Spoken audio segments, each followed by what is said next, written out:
Assalamualaikum warahmatullahi wabarakatuh. Bismillah, alhamdulillah. Allahumma salli ala sayyidina Muhammad wa ala ali sayyidina Muhammad kama sallaita ala sayyidina Ibrahim wa ala ali sayyidina Ibrahim fil alamin innaka Hamidum Majid. Alhamdulillah Bapak Ibu dan Ustaz-Ustazah, juga mungkin Mas dan Mbak, kita bisa bertemu lagi. Semoga Allah senantiasa memberikan kita al-afwa wal afiyah, memberikan kita ampunan dan juga memberikan kita kesehatan. Dan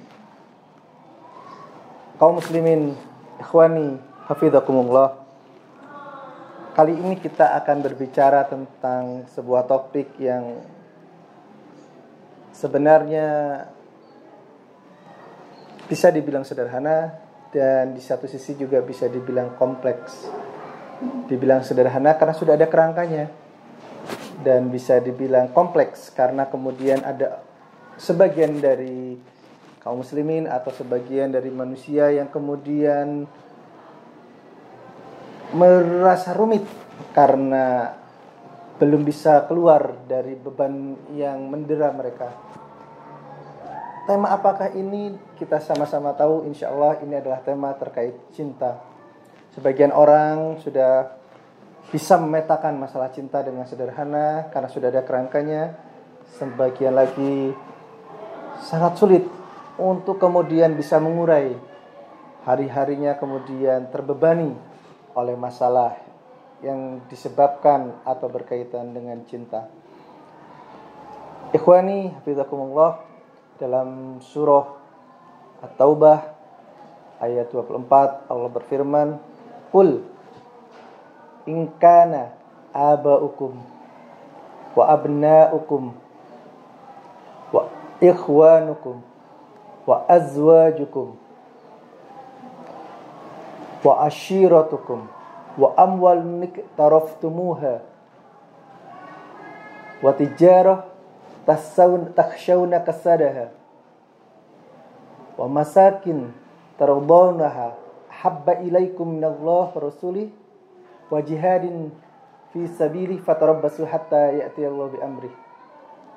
Katakanlah apabila ayah-ayahmu, orang-orang tuamu, kemudian istri-istrimu, anak-anakmu, saudara-saudaramu, istri-istrimu, kemudian harta-hartamu yang kau usahakan, kemudian perdagangan yang kau takutkan kerugiannya, dan juga rumah-rumah yang kau sukai, itu semua lebih engkau cintai ketimbang cintamu kepada Allah, cinta kita kepada Rasulnya, cinta kita kepada jihad fisabilillah. Maka tunggulah sampai Allah mendatangkan keputusannya. Dalam tafsirnya disebutkan bahwa tunggulah sampai Allah mendatangkan keputusannya dimaknai sebagai Allah akan menghinakan kaum yang meninggalkan 3 poros cinta dalam hidupnya: cinta kepada Allah, cinta kepada Rasul, dan cinta kepada jihad fisabilillah. Cinta kepada Allah berarti kita mentaati segala peraturan yang Allah berikan. Cinta kepada Rasulullah berarti kita mentaati apa yang telah Rasulullah arahkan. Kita juga berusaha memahami perjalanan hidupnya, juga kemudian meneladani apa yang bisa kita teladani. Adapun cinta kepada jihad, nah ini yang mungkin perlu kita sedikit singgung. Cinta kepada jihad ini berarti memahami berbagai kerangka jihad. Bagi seorang pelajar, jihad itu belajar. Bagi kepala keluarga, jihad itu mencari harta yang halal. Dan jihad juga bisa berdimensi mempertahankan diri. Apabila ada seorang pencuri masuk ke rumah, maka seorang kepala keluarga perlu berjihad mempertahankan harta dan kehormatan keluarganya.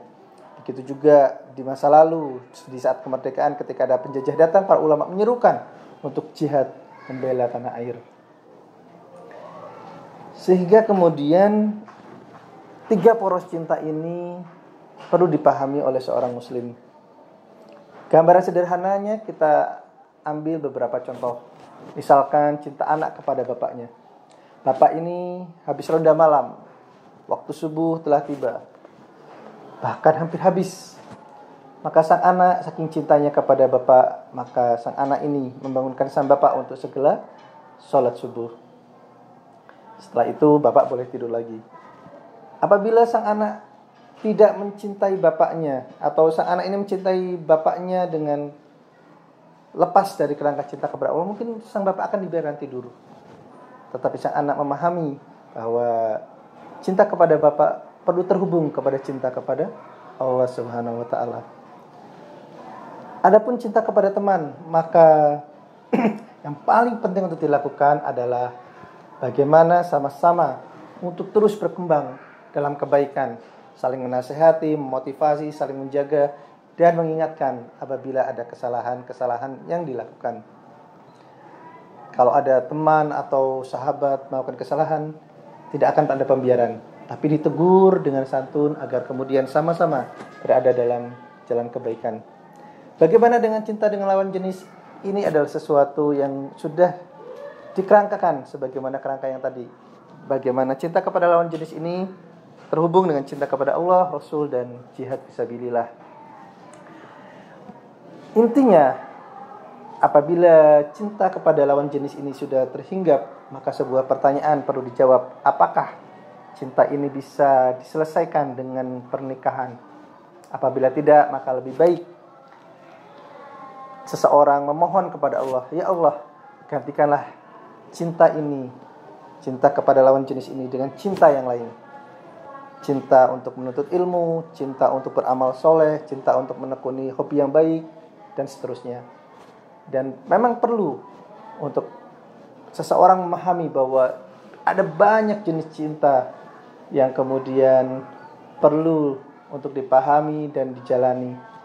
Terjebak pada satu cinta, apalagi hanya, mohon maaf, cinta dengan lawan jenis, itu perlu diselesaikan dengan banyak berdoa dan memahami bahwa ada banyak aktivitas yang bisa dilakukan, ada banyak kebaikan dan kecintaan yang bisa dijalani. Demikian apa yang bisa kita bahas pada pagi hari ini.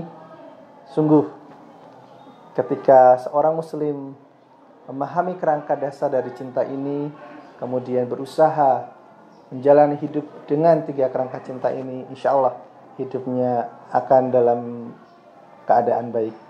Subhanakallahum wa bihamdik, asyhadu an la ilaha illa ant, astaghfiruka wa atubu ilaik. Mohon maaf atas segala kesalahan. Terima kasih atas segala perhatian. Wassalamualaikum warahmatullahi wabarakatuh.